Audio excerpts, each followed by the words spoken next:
Alors aujourd'hui, je vous parle d'une série d'optiques ciné abordables, c'est la marque Sirui, c'est les Nightwalker. C'est une série d'optiques à ouverture constante T1.2, ils sont conçus pour du Super 35, donc de l'APS-C. Alors quand je dis abordable, on est à 379 € par optique. Donc pour une optique ciné, c'est vraiment pas cher, surtout avec une ouverture 1.2, c'est des objectifs très lumineux. Pour l'instant, la marque propose 3 focales, un 24, un 35 et un 55 mm. Et il y a 4 montures de disponibles, Sony Mount, Canon RF, Micro 4 tiers et Fujifilm X. Moi pour cette vidéo, je vous les teste en Canon RF, je les ai utilisés donc avec ma Red Komodo parce que c'est la seule caméra que j'ai en RF. Alors je vous montre des exemples de plans à ouverture 1.2. Donc évidemment sur une série pas très chère, les tests optiques sont plutôt importants. Donc là par exemple j'ai un plan au 35 mm 1.2, donc tu peux voir là on a plutôt une belle image, on sent un petit peu d'aberration, notamment évidemment dès que je vais modifier le point, là ça va se sentir. Encore un autre plan au 35 mm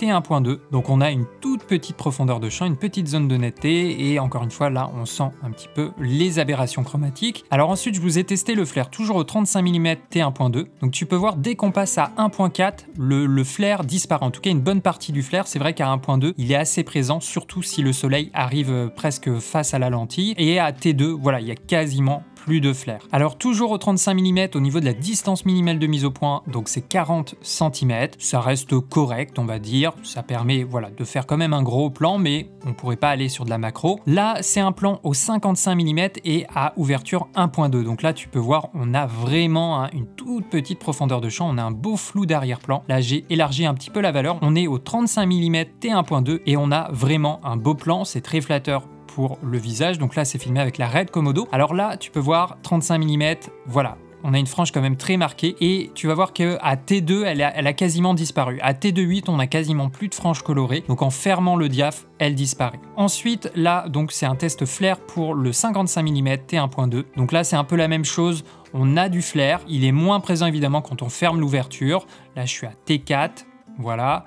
Là, je t'ai refait la comparaison sur un plan fixe, toujours 55 mm. Donc T1.2, on a ce côté qui prend le flair. À T1.4, c'est plus propre, mais on a encore quand même une belle image fantôme. Ça diminue quand même beaucoup à T2. En tout cas, là, le flair est nettement moins présent, mais on maintient cette image fantôme qui se détache bien évidemment. Là, j'ai choisi une scène où on a le soleil dans le champ, plus une zone sombre sur le côté. Donc forcément, l'image fantôme ressort beaucoup. Alors voilà un exemple. Donc là, on est à T1.4 au 55 mm. Et puis voilà, on a quand même une belle image. Ça reste un objectif très lumineux avec une grande ouverture, donc ça permet voilà d'avoir une belle séparation encore une fois entre le sujet et l'arrière-plan. Alors j'ai fait un test là au niveau du focus breathing, donc au 55 mm, il y en a assez peu, c'est ça aussi l'intérêt des objectifs cinéma, c'est que généralement le focus breathing est bien contrôlé, et c'est vrai que voilà sur des petites fictions ça arrive souvent qu'on ait des bascules de points à faire. Au 24 mm tu vas voir ça va être la même chose. On ressent peut-être un poil plus le focus breathing, et encore, ça reste très léger, donc on va pouvoir effectuer encore une fois de belles bascules de mise au point. J'ai testé également le flair au 24 mm, voilà ce que ça donne. Je dirais que c'est moins flagrant peut-être que les autres optiques. Pareil, au niveau de l'image fantôme, elle me semble un peu plus légère. Voilà le rendu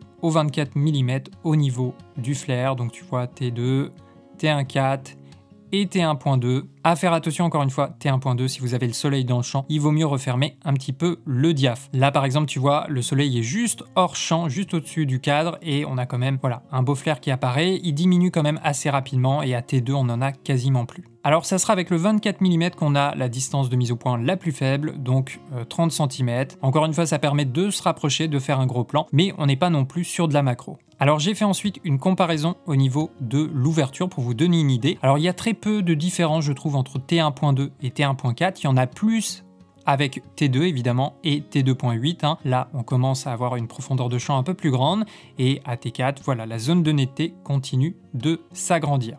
Donc ça c'était le 24 mm.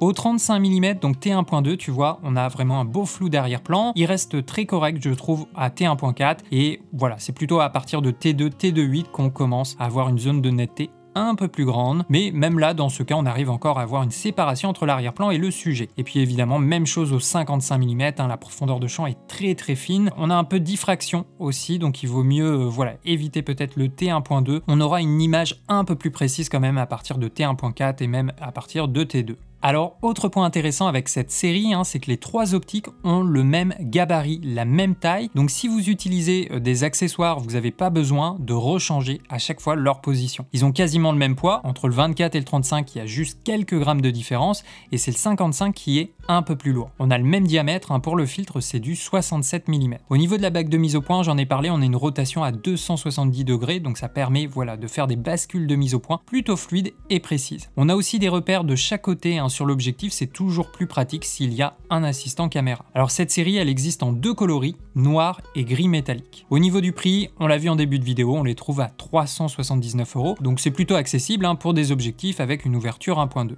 Allez, avant de vous donner mon avis final, je vous laisse avec un petit montage filmé avec la Red Komodo et ses objectifs Nightwalker.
Alors mon avis final, je pense que c'est une bonne série d'optiques ciné, en tout cas par rapport à la gamme ciblée, on est sur de l'entrée de gamme, donc forcément il y a des compromis, il y a un peu de flair, des images fantômes et surtout pas mal d'aberrations chromatiques, on l'a vu à grande ouverture. Si vous avez une backlight, un contre-jour assez marqué, je déconseille l'ouverture 1.2, il vaut mieux être sur du 1.4, l'image sera beaucoup plus propre avec moins de flair et moins d'aberrations chromatiques. Mais à part ça, l'intérêt c'est qu'on peut quand même bénéficier d'une grande ouverture, notamment pour le travail en basse lumière, ça permet aussi de se familiariser avec une optique ciné, donc c'est-à-dire avoir une bague de mise au point déjà linéaire, et on a aussi une bague pour contrôler l'ouverture. Alors pour l'instant, il n'y a que 3 focales, éventuellement ça pourrait être intéressant de rajouter une focale encore plus courte pour se rapprocher par exemple d'un 24 mm plein format. Je rappelle, la série existe en monture Sony, en monture micro 4 tiers, en monture Canon RF et Fujifilm X. Voilà pour ce test, je vous invite à me dire en commentaire qu'est-ce que vous avez pensé de cette série d'optiques. C'était Benjamin avec Derrière la caméra, on se retrouve tout de suite pour la prochaine vidéo.